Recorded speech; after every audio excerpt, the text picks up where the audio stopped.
Tonight, a warning about colorful pills and powder that look like candy or sidewalk chalk, but it's actually the highly addictive and lethal drug fentanyl. It's being called rainbow fentanyl. Just this month, it was seized by law enforcement officials in 18 states. Investigators say drug cartels in Mexico and elsewhere are using candy colors to try and get young people hooked. Officials say if you find fentanyl in any form, call 911 immediately.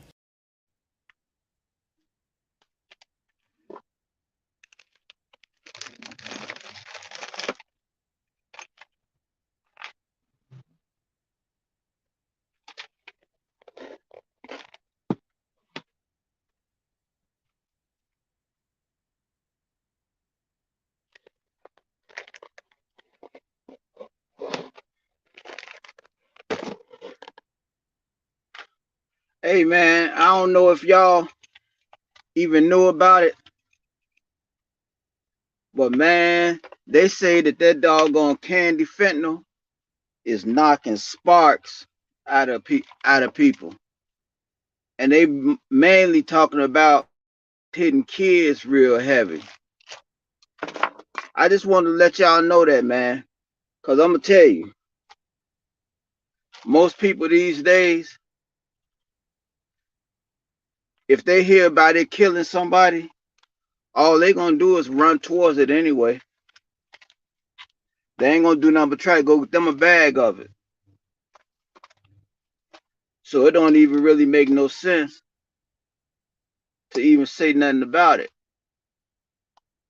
But a lot of people, man, here in Chicago, it's been a thing, and it's been out there for a while, man, that kids is eating that candy fentanyl and falling out off of it.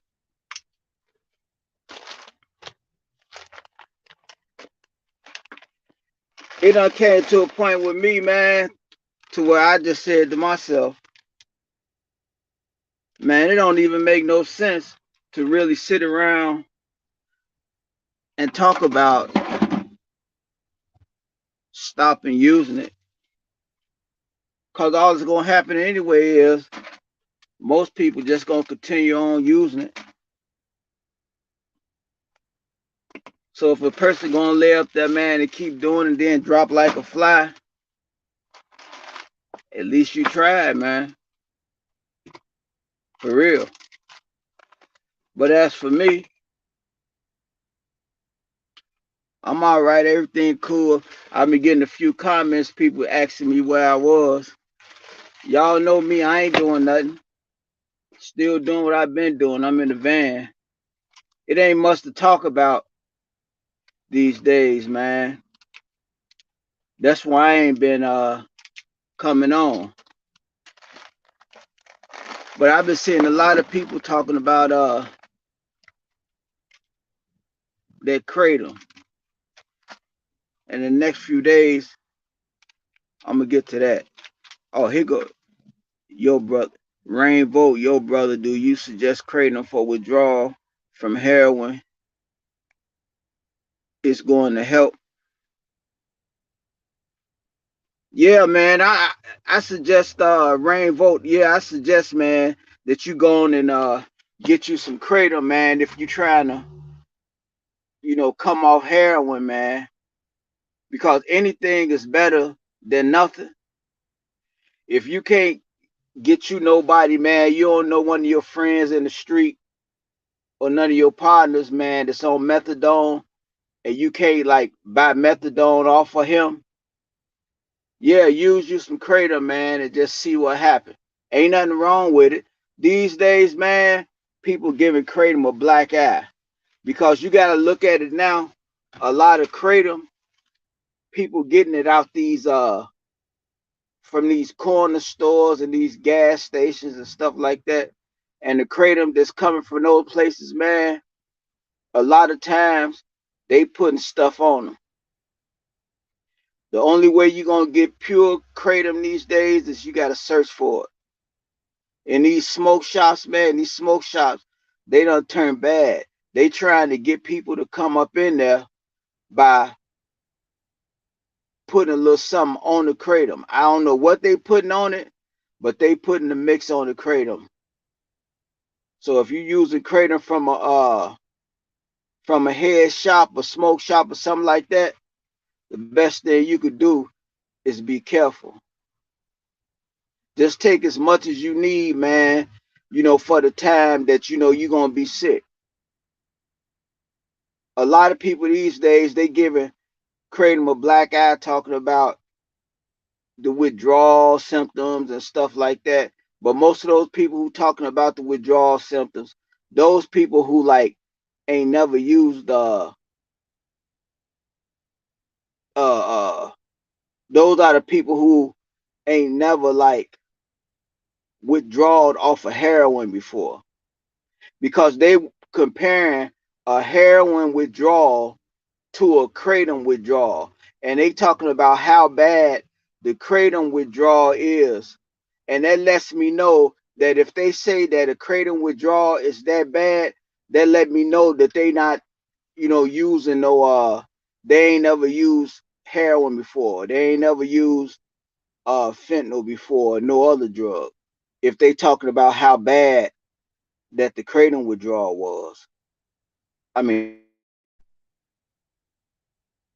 hey Kate, how you doing? Pooping in for 2 seconds. Missed you, Leonard. Glad you're okay, sir. Yeah, I'm all right. I seen your comment that you left the other day. I think I wrote something up under it today. But that's mainly why I'm on here too, because I saw your comment and you was asking about where I was, if I was okay. So that's why basically I decided to come on. Leo, my guy. Detroit Fetty goes, Leo, my guy, dropping in to say hi. I can't stay long. Just sending love, bro. Hey, thanks, Fetty, for even stopping by, man. Yeah, I just came on, man, just to see how y'all was doing. That's all. I missed y'all out here. I be working at night, doing my products and stuff like that, my leather products. And then sometime, man, when I be doing my products, I be like bored and stuff like that. And I be wanting to cut the thing on, man, to see if any of y'all up. But I figured that y'all don't be up, late like that, man, like 11, 12 o'clock at night, 1 o'clock. I basically be like I am right now by myself, for real. Hey, I'm glad to see y'all here, man. Glad to see y'all stop by to check on your boy. I'll be putting some more videos up soon, man. But I think that I'm gonna be going in the street, man, because right now in Chicago it's starting to get cold, and people like living out in the street, man. They living in the homeless shelters on the side of the curve, and you know what I'm saying. They just like basically there, and they out there like nobody even is helping them. Nobody is doing nothing to them. They got money for everything else, but they ain't got no money for these homeless people. I mean, you could bring people over here from other countries and help them, but you can't help nobody who in these cities, man, that's struggling and don't have a place to stay. And all of these people that's out here that's homeless, they not on dope. A lot of these people out here that's homeless, they just homeless because of, some of them are homeless, because of something they done got in bad about a bad luck.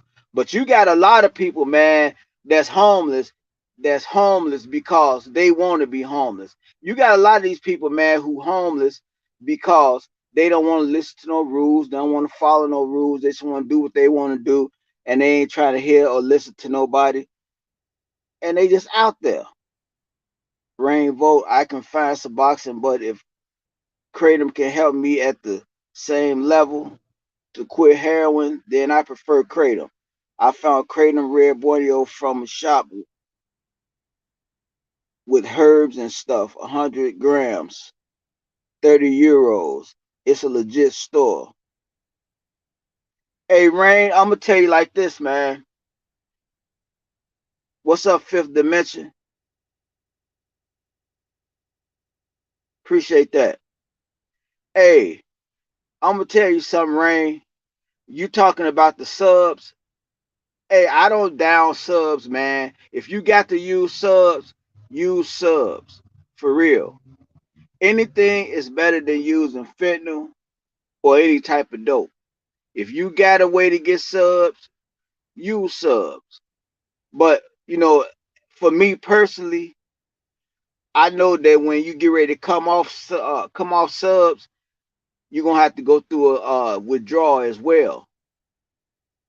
And some people say that the withdrawal off subs can be comparable or worse than withdrawing off of fentanyl or heroin. So in that situation right there, man, if you can get you some subs and it'll keep you away from using other drugs, use the subs if that's what you want to do. But I'm just saying, for me personally, I have to sweat it out, man. Give me some fentanyl and just sweat it out. I mean, not fentanyl. Hell no, not fentanyl. Give me some kratom and just sweat it out, man. For real. But it's up to you, man. If you're strong enough, go on with it.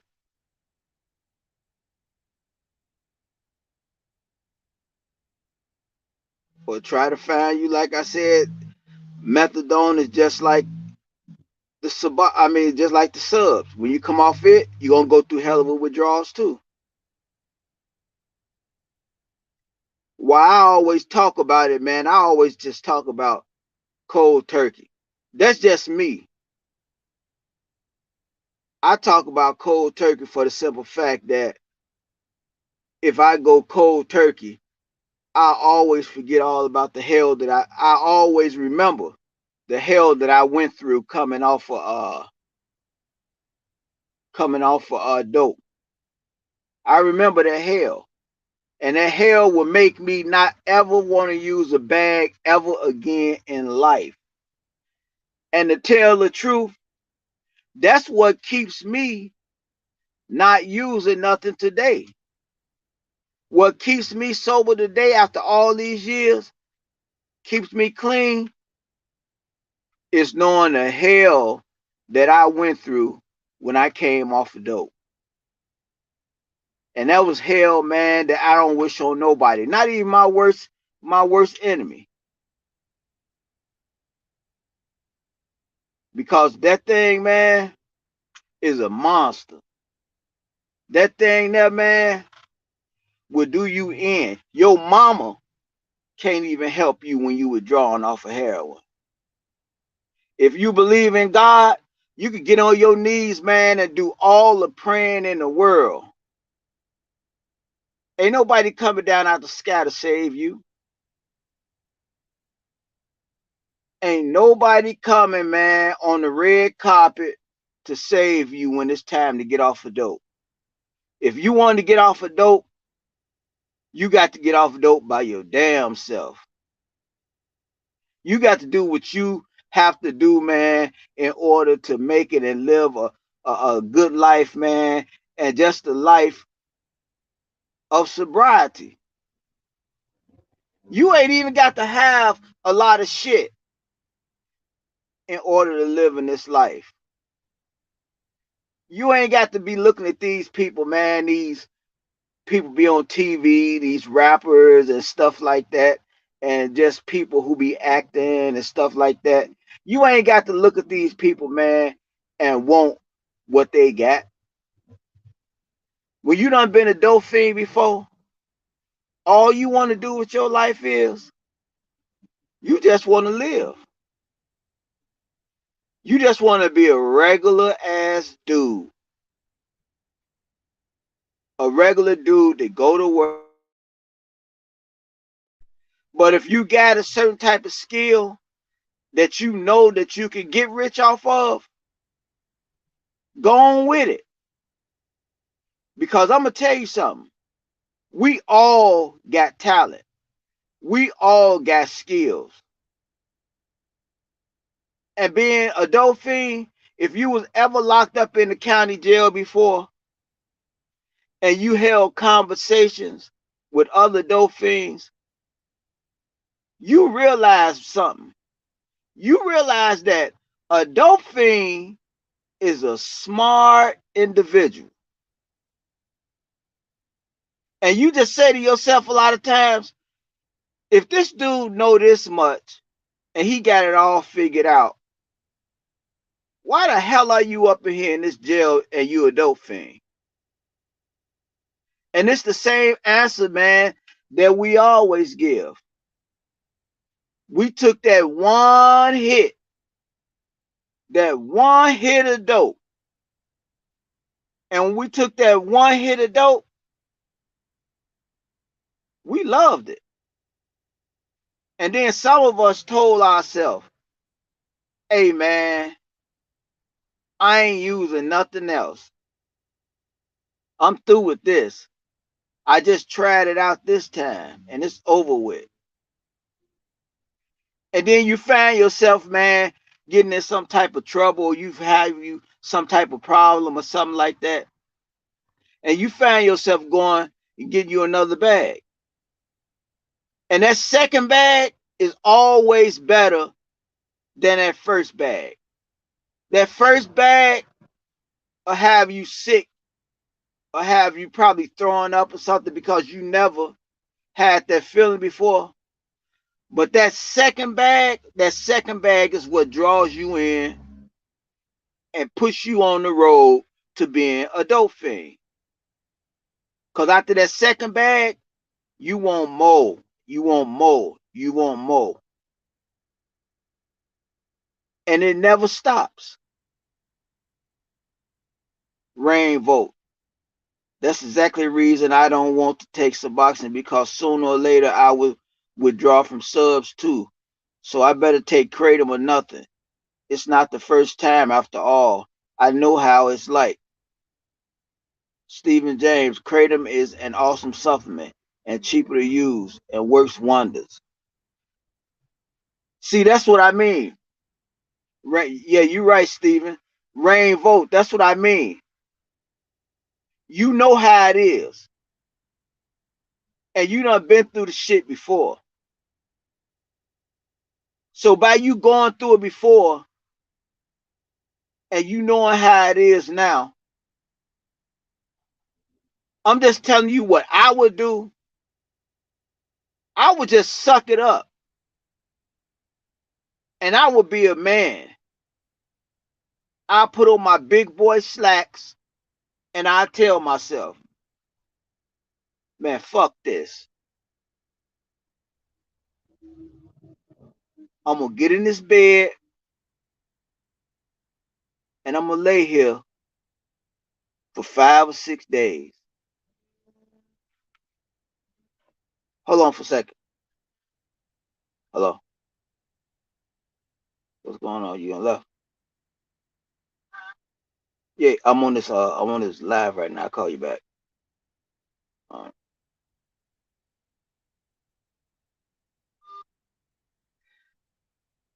Yeah, I tell myself, I'm about to do this. If you got a wife or you stay with your family members, you tell them for 5 or however many days it takes, they need to treat you like a baby. They need to treat you like a 2-year-old.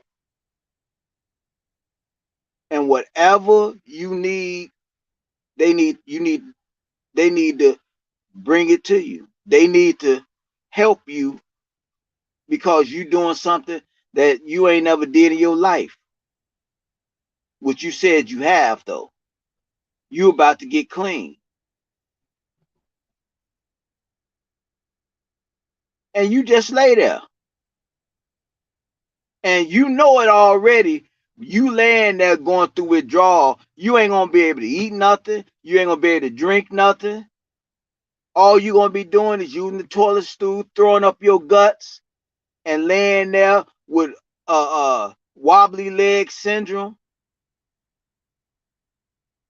And you're going to be wishing you never did it before.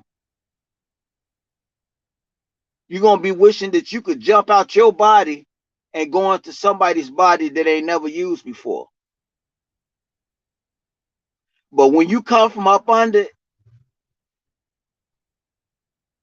and it's done past, you got your life back, and you never forget that shit ever again. You never forget it. Because that's why a lot of us go back to use it in the first place, because we sit there and we think and we believe that we gonna just pinch off of it. We gonna just do a little bit every now and then, not realizing that we not stronger than the other people that can do it every now and then.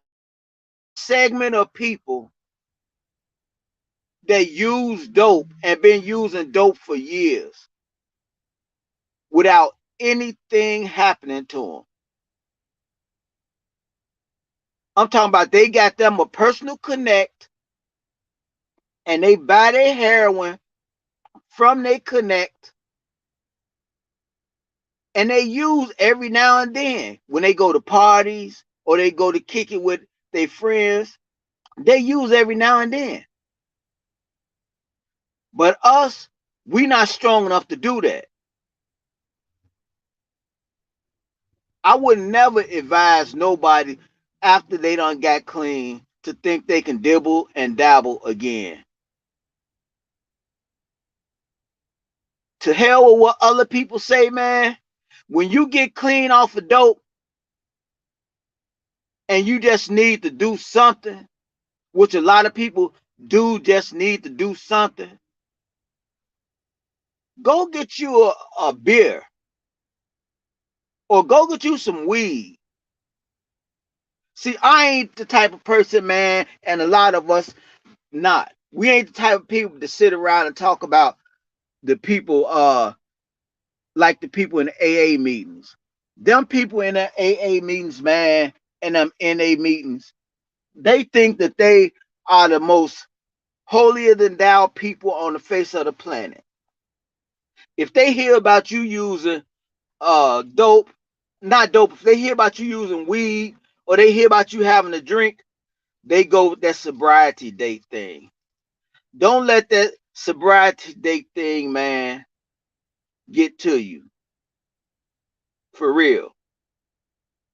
Cause to tell the truth, a lot of people can't tell you who clean right now. A lot of them can't tell you when they got clean, what date they got clean. They just get a date out the sky just to make themselves feel like they better than everybody else.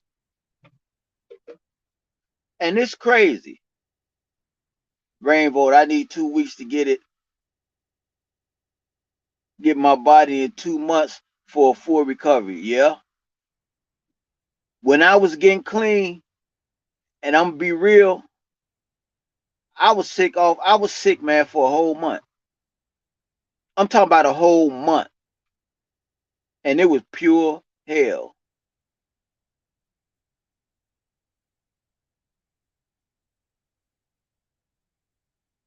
Like them two buffoons, Maddie and Gerald, they sitting around, man, and they treating these people like straight dummies. The people that's contributing to them. And I be thinking to myself, why is all of these people constantly doing this? I mean, but you know what? It done came to a point with me with Maddie and Gerald. I can't even hate on them no more. They say hate the game, not the players. And Maddie and Gerald, they got them a whole group of suckers. And just think about this. If Maddie and Gerald got clean, they will have people in their corner taking care of them for the rest of their life. They wouldn't have to go get a job. They wouldn't have to do nothing. Because they'll have these fools, these baby enablers, they'll have these fools pacifying them forever. I don't know what it is about Maddie and Gerald. I don't know what it is. But Gerald is a dope fiend, crackhead. He'll do anything for a bag. He'll do the same things that Maddie do for a bag. I mean, He just a worthless piece of shit. And Maddie, she look like a human, like scarecrow. I'm talking about she ain't got no meat on her bodies. You could see her bones. And you got people who look at them every day, and you mean to tell me you can't see the same thing as we see? I went through their lives a couple times, and you got damn 200 some people in there, 300 some people in there. I be like, damn. And I be saying to myself, a lot of these people got to be over here just waiting on the train wreck. A lot of people. Because they are not that interesting. Nothing they say means anything in the real world. And you got people, man, who pile up in there just to hear that little funky ass jibber jabber that Maddie be doing. I mean, it's crazy. Fifth Dimension say, man, they just under the Maddie and Gerald trance. That's a fact.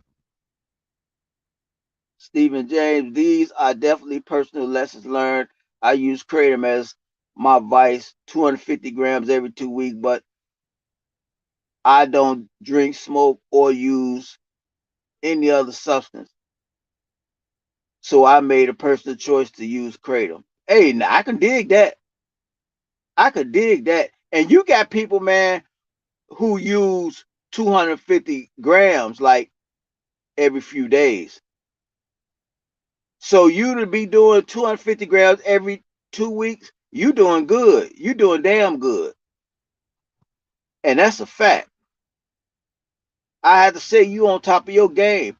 And Kratom would be the thing to use if you just need something. But you ain't trying to go out there, drink or smoke, and you just need something. That would be the thing. Fifth Dimension, they're never gonna get clean this way. No, man, they ain't gonna get clean. They just basically out here. Them two people, man, they are just basically taking it day by day. And you got a lot of people, man, who like still making videos on them. And they just like not giving a damn.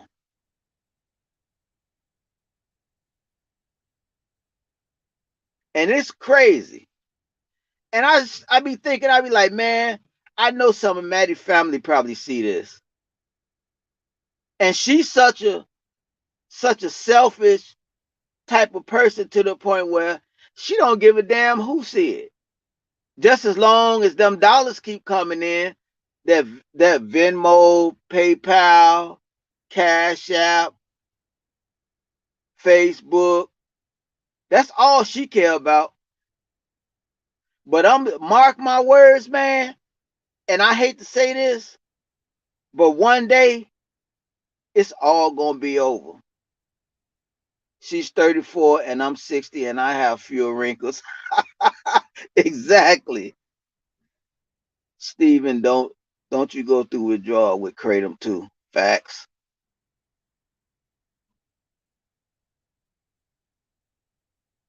I mean, it's just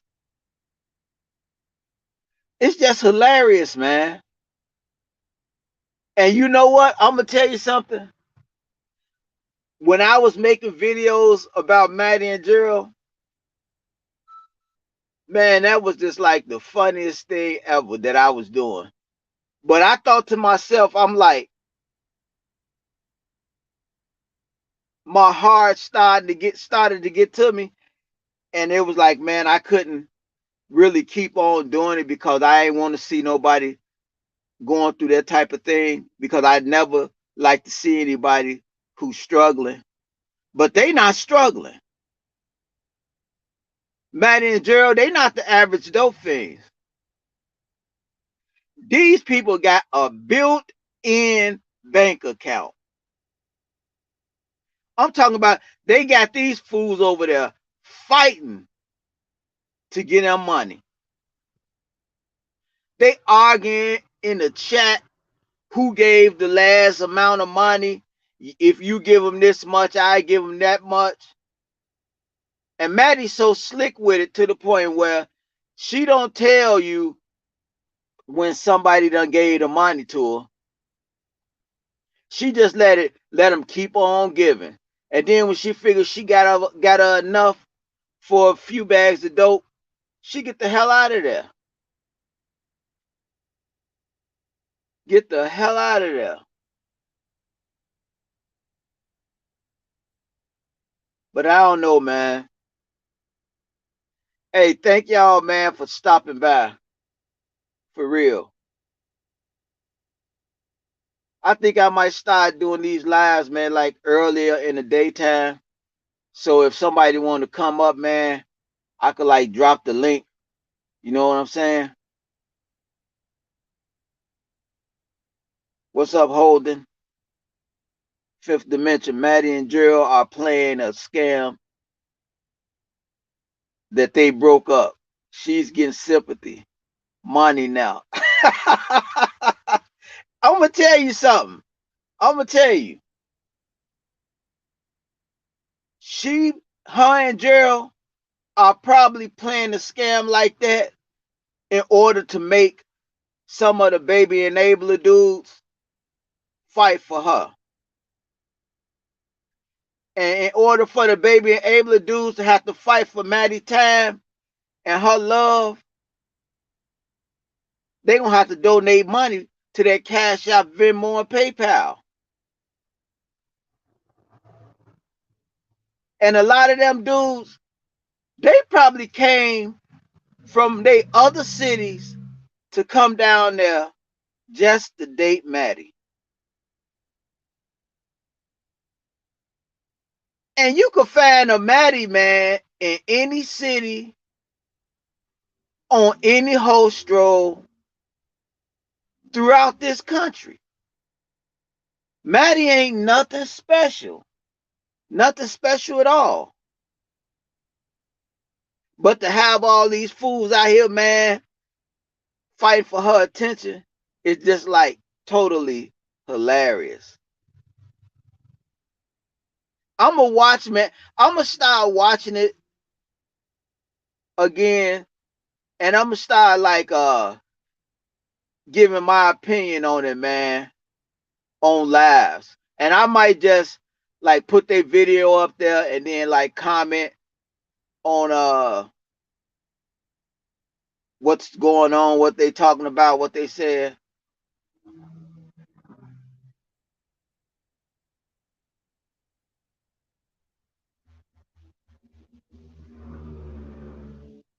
Hey man, thank y'all for coming by. I'm gonna get up out of here. Cause y'all know I'm up in the van, and it's about time for me to go to sleep. I'm gonna cut it on right so y'all can see.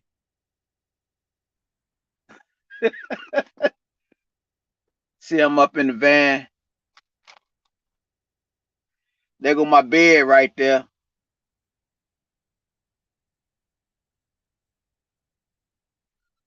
It's almost time for me to take a nap. Been working on the products here. Got all the stuff out. I'm gonna be going to I'm gonna be going to Washington, man. Probably next week. In a couple weeks, I'm gonna be going to Washington. So y'all let me know, man, if y'all in any city, man, when I get down there, I could come and we could do a live interview or something like that. Just so y'all could, tell me what's up. It's all good though. Hey, I'm gonna get out of here, man. Y'all holler. Much love and respect. Thank y'all for coming by and sticking with me, man. I holler.